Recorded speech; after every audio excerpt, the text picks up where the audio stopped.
아멘. 갑주군요.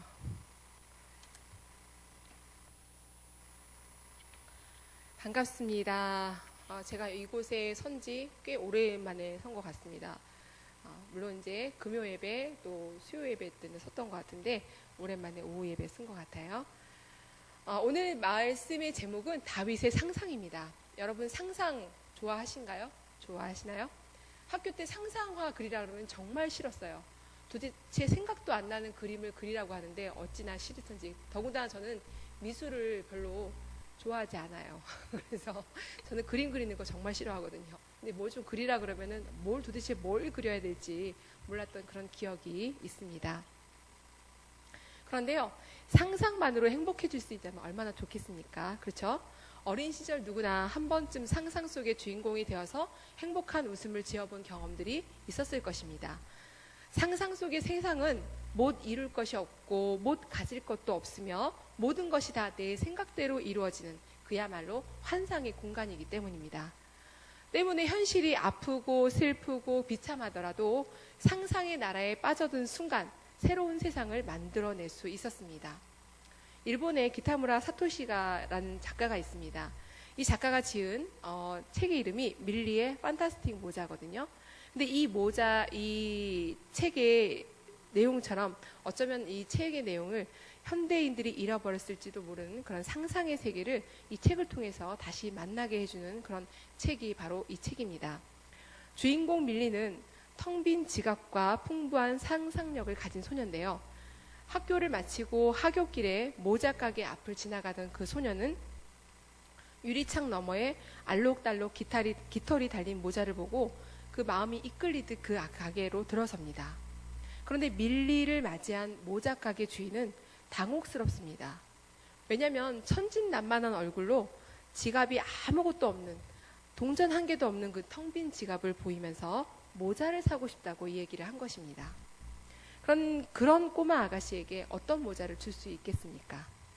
그런데 모자 가게 아저씨는 또 그 소녀를 보고 야, 너 그냥 집에 가. 돈도 없는데 왜 여기 와 있어? 이라고 할 법한데 그렇지 않고 고민 끝에 밀리에게 더 없이 행복한 상상을 선물합니다. 바로 그 선물이 판타스틱 모자입니다. 이 특별한 모자는 밀리가 상상하는 모든 것을 가능하게 합니다. 눈부시게 아름다운 공장 모자가 되기도 하고요. 또 맛있는 케이크 모자가 되기도 하고 또 꽃가게 앞을 지나갈 때는 꽃다발 모자가 만들어지고 공원을 지나갈 때는 공원 안에 있는 분수처럼 그 분수 모자가 되기도 합니다. 상상을 하기만 하면 그 상상대로 그 모자가 뭔가를 만들어내는 거예요. 이 모자 가게 아저씨가 밀리에게 상상의 나래를 펼 수 있도록 도와준 것처럼 어린이의 상상력을 응원해 주는 것은 어른들의 특권인 것 같습니다. 이처럼 오늘 본문의 주인공인 다윗도 자신의 상상을 동원해서 거인과 같은 골리앗을 물리치는 그런 장면을 우리에게 보여줍니다. 그 상상은 도대체 어떤 것인지 우리가 본문 속으로 들어가 보겠습니다. 사람들은 세상에서 성공하기 위해서 배경이 중요하다고 하죠. 요즘에 뜨는 말 있잖아요. 금수저, 은수저, 흙수저. 이렇게 배경을 중요하게 생각하는 것은 더 좋은 배경을 가질수록 그 사람에게 더 좋은 기회가 주어지기 때문에 그런 말들이 나온 것 같습니다. 그렇다면 저와 여러분들은 도대체 무슨 수저일까요? 저는 흙수저도 안 되는 것 같습니다. 그런데 배경이 사람의 인생을 결정하는데 절대적이지 않다는 그런 성도인 우리는 그것을 잊어서는 안 되는 그런 말인 것 같습니다. 배경에 따라 인생의 승패가 가려지는 것처럼 보일 수는 있어도 사실은 그게 전부는 아닙니다. 바로 그 면을 다윗이 보여줬습니다. 다윗은 우선 출신 자체가 수도였던 예루살렘에서 떨어진 대부분이 목초지였던 시골 마을 베들레헴에서 이새의 8번째 아들로 태어났습니다. 경제적으로는 그리 넉넉하지 않았던 탓에 어린 막내인 다윗까지 집안 생업에 종사해야 했습니다. 그뿐만 아니라 다윗은 막내잖아요. 그럼 막내면 여러분들 어떻게 합니까? 굉장히 귀엽게 귀여워하고 사랑스럽고 그렇잖아요. 그런데 그렇지 못했던 거예요. 그뿐만 아니라 다윗의 아버지 이새는 자식들 가운데 가장 총애했던 아들이 바로 장남 엘리압이었습니다. 또 아버지 이새는 그 사무엘에게 그 아들을 소개시켜주는 장면에서 그 8번째 아들인 다윗만을 제외하고 7명의 아들만 소개시켜줬습니다. 그런 거 보면은 다윗은 굉장히 좀 미움받은 자식이 아니었나라는 생각을 해봅니다. 그 시각 다윗은 홀로 어디 있었냐면 쓸쓸히 들판에서 양을 치고 있었기 때문입니다. 이뿐만이 아닙니다. 위로 형들이 7이나 있었지만 형들로부터도 내리사랑을 받기보다는 기 한 번 펴지 못하고 눈칫밥을 먹으며 자랐던 그런 아들이었습니다.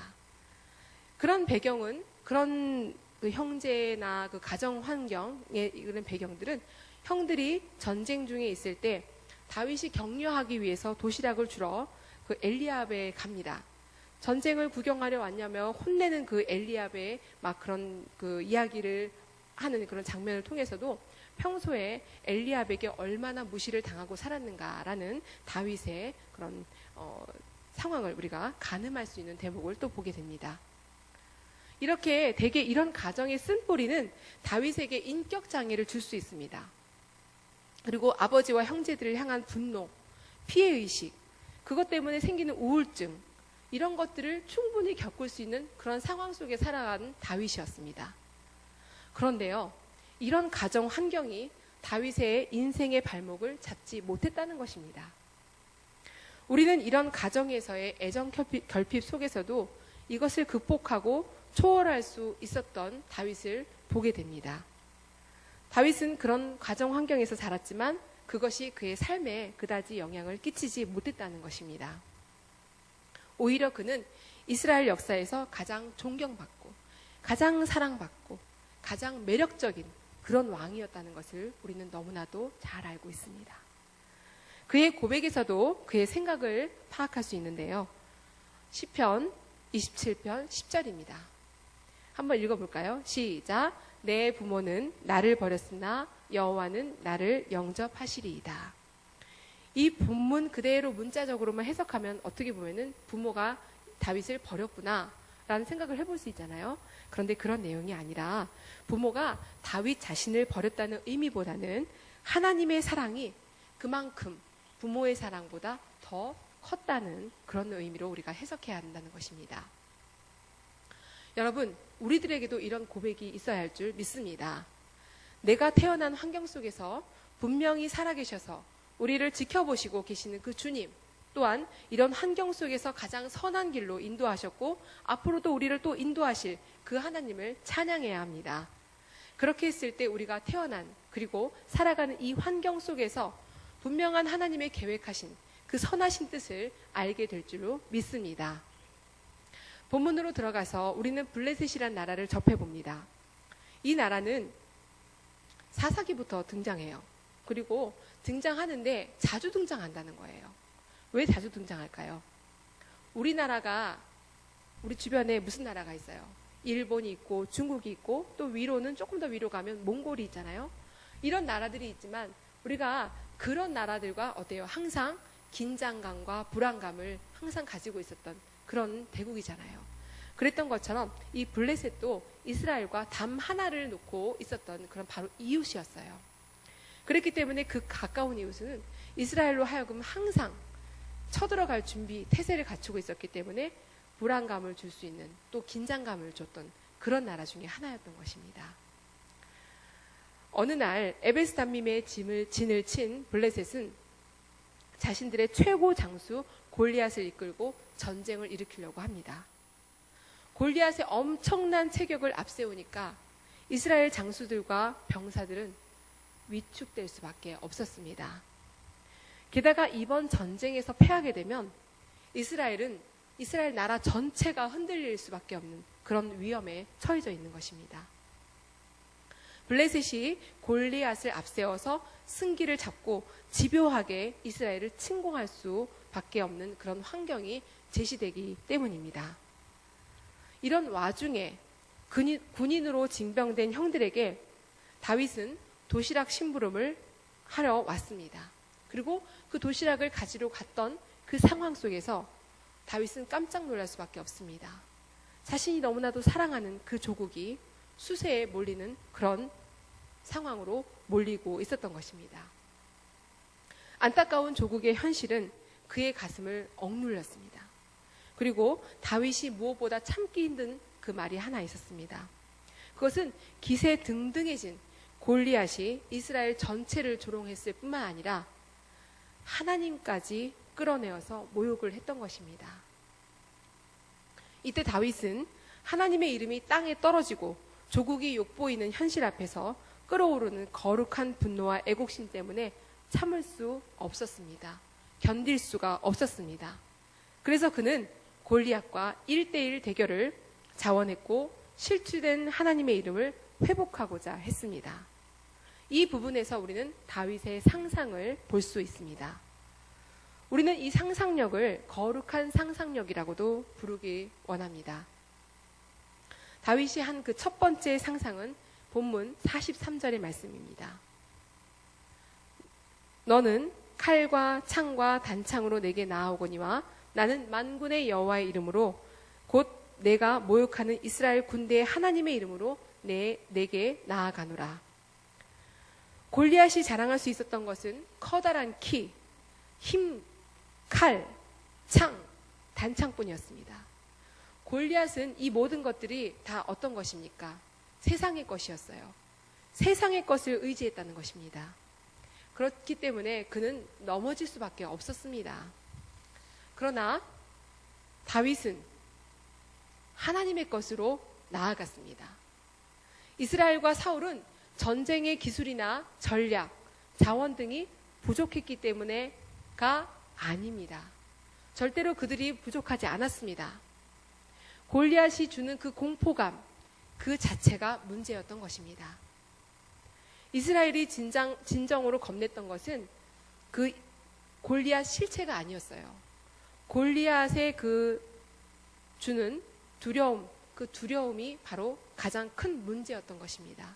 그것이 그들에게는 사실은 골리앗이었어요. 골리앗이 문제가 아니라 두려움이 골리앗이었던 것입니다. 그렇기 때문에 그들은 싸움에서 진 것이 아니라 먼저 생각에서부터 진 것이었습니다. 생각부터 진 싸움이 실전에서 이길 수 있었겠습니까? 당연히 질 수밖에 없었던 싸움이죠. 그렇지만 다윗은 생각에서 이미 골리앗을 세상의 방법인 칼과 단창이 아닌 하나님의 방법으로 이미 그를 눌러 엎어뜨렸습니다. 그랬기 때문에 그는 이길 수밖에 없었던 것이죠. 그것이 그의 첫 번째 상상이었습니다. 두 번째 상상은 47절입니다. 47절 중반에 보면은 전쟁은 여호와께 속한 것인즉, 바로 이 구절은 다윗은 벌써 이 전쟁은 이미 하나님, 여호와 하나님으로부터 시작된 것이기 때문에 전쟁은 아무리 하나님께서 이 모든 것을 이루어 나가실 것이라는 것을 믿어 의심하지 않았습니다. 그렇기 때문에 하나님을 쏙 빼놓고 생각했던 그 모든 그들 사울과 이스라엘과는 아주 다른 것이었습니다. 전쟁의 마무리도 이미 하나님께서 시작하셨기 때문에 이루어 나가실 것이라고 믿어 의심치 않았기 때문입니다. 그렇다면 여러분, 우리는 하나님을 믿는다고 하면서 정작 현실에서 부딪히는 문제들 앞에서 하나님을 쏙 빼놓고 생각할 때가 많지 않았습니까? 이는 마치 하나님이 없는 것처럼, 하나님이 도와주시지 않는 것처럼 행동하는 그런 행동으로 살아가지 않았느냐라는 것입니다. 전쟁은 하나님께 달린 것인데 길을 쓰고 내가 혼자 해보려고 합니다. 우리의 삶이 전쟁터라고 한다면 우리는 그 전쟁에서 이겨야 되는 것이 마땅합니다. 왜요? 전쟁은 우리에게 속한 것이 아니기 때문에, 하나님께 속한 것이기 때문에 하나님이 이미 우리보다 먼저 앞서가서 싸우셨기 때문에 우리는 당연히 이겨야 되는 것입니다. 그런데 우리는 하나님 없는 전쟁을 길을 쓰고 하고 있다는 것입니다. 여러분, 다시 한번 말씀드리지만 전쟁은 우리에게 속한 것이 아닙니다.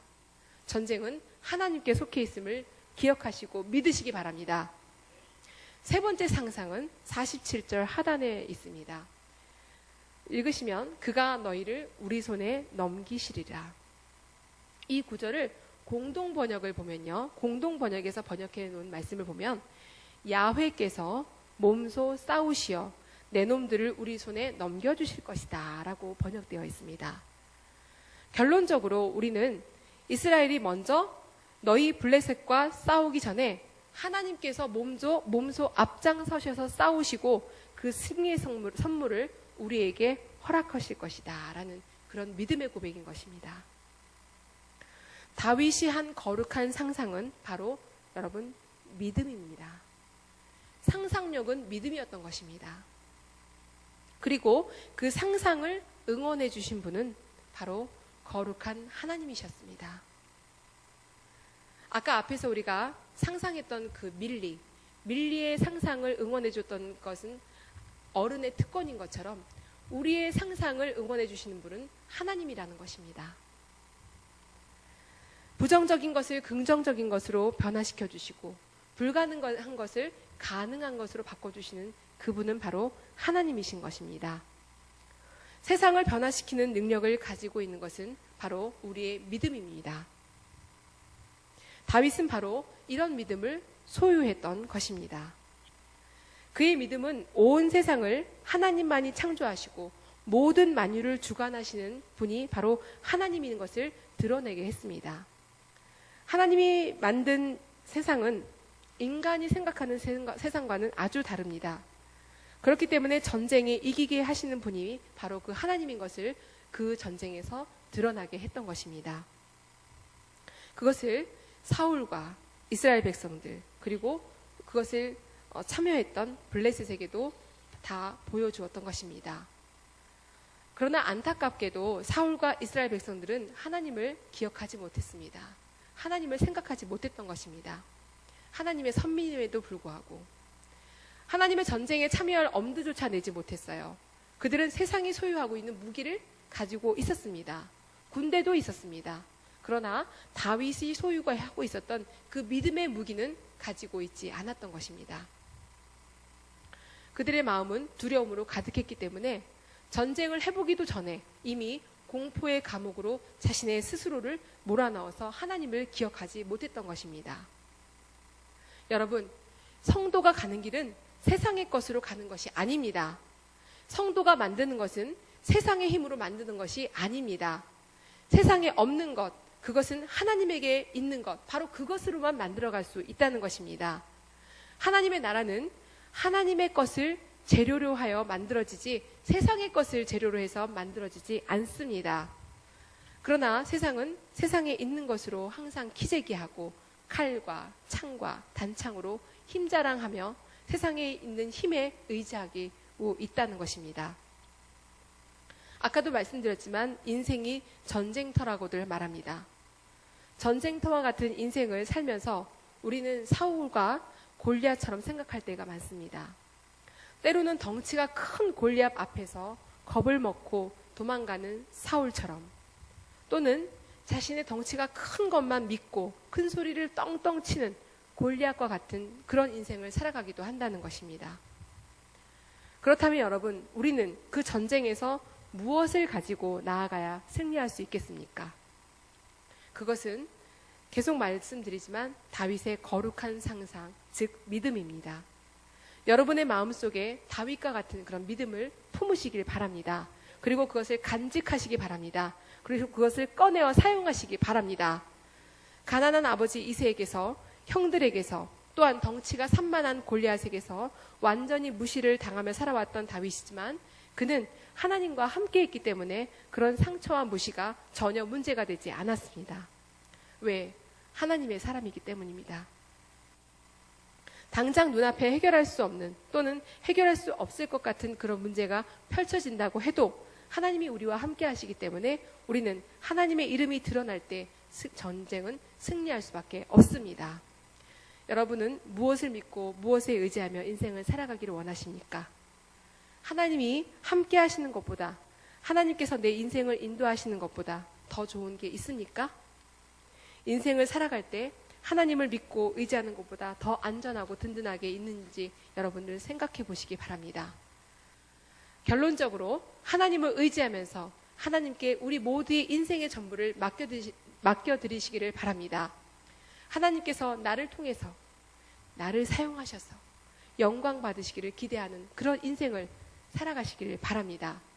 그랬을 때 내 힘으로 할 수 없는 어떤 것, 보잘것없지만 나를 통해서 나를 들어 사용하실 때 하나님은 가장 멋지게 나를 들어서 가장 멋지고 행복하게 아름답게 꾸며가실 줄 믿습니다. 그런 하나님을 의지하셔서 오늘도 또 새롭게 시작하는 7월달도 또 새롭게 시작하는 어떤 여러분의 모든 그런 인생을 하나님이 책임지셔서 승리하는 삶을 살아가시는 저와 여러분들이 되시기를 간절히 축원합니다. 기도하시겠습니다.